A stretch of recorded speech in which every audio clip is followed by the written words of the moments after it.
but I didn't know what was Islam. And I didn't know who was the Prophet Muhammad, peace be upon him, until I arrived in Jeddah, Saudi Arabia, about 6 years ago now.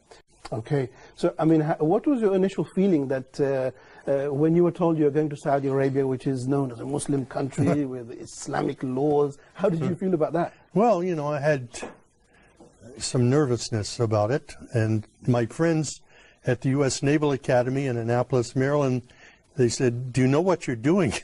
You're putting yourself in harm's way. You're going to get kidnapped. Somebody's going to cut your throat. So when I arrived in Saudi Arabia, I was scared to death. I didn't know quite what to expect.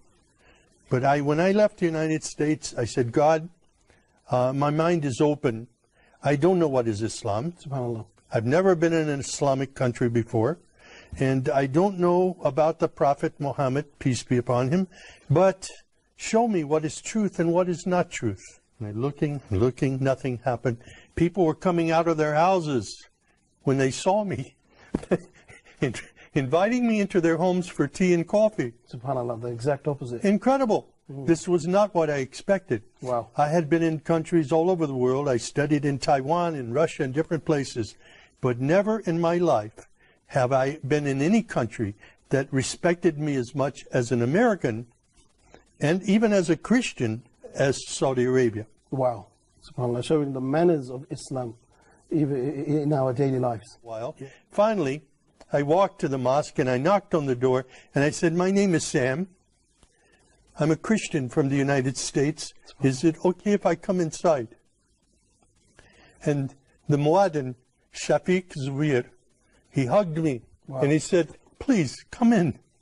And I sat there for 3 days in the back of the mosque, looking and observing and watching people pray. And then I asked Shafiq, can you teach me to pray like a Muslim? And he taught me the first surah of the Quran, Alhamdulillahi Rabbil Alameen. It was such a blessing. I was memorizing only sounds, but then I would look and I would try to figure out what each sound meant, what each word meant. And as I studied it, I saw Ar-Rahman Ar-Rahim, grace and mercy, forgiveness of sins. Wow. My life was transformed immediately. It was the love of God and the love of the Muslims around me that drew me to Islam. Excellent. And I received a card that I was an official Muslim. I got in the car and went to Mecca immediately. Wow. And when I saw the Kaaba for the first time and fell on my knees and my face in prayer, it was there that I was just filled with God's Spirit and understood the love of Islam, the mercy of Islam for people everywhere. SubhanAllah. And when you did go into Mecca and you went into the Kaaba, you mentioned your feelings when you saw the Kaaba itself, but what were your feelings like when you saw people stand for prayer, like thousands of people coming together and following instructions like that? Well, it was invigorating. It was, I was enthused in my faith. I was confirmed in my faith by prayer at that time.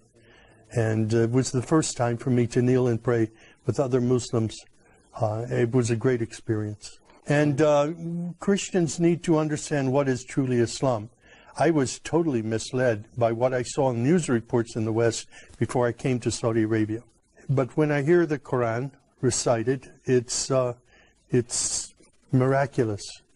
It's transforming. And I'm very grateful now to be a part of a historic faith that is known for its mercy and not its violence, which is mischaracterized by Western media. Of course, of course. The first Ramadan was difficult for me. 30 days, sunrise to sunset, no food, no water. My body went through a period of shock. But the next year was easier, the next year was much easier, and now I look forward to Ramadan when I can, fast and worship God in this very important way. Excellent. And not just the fasting, but also the atmosphere in Ramadan. Yeah. Like Muslims coming out, praying together, sitting together. And how does that feel? Oh, it's incredible. It's like a family time within our mosque.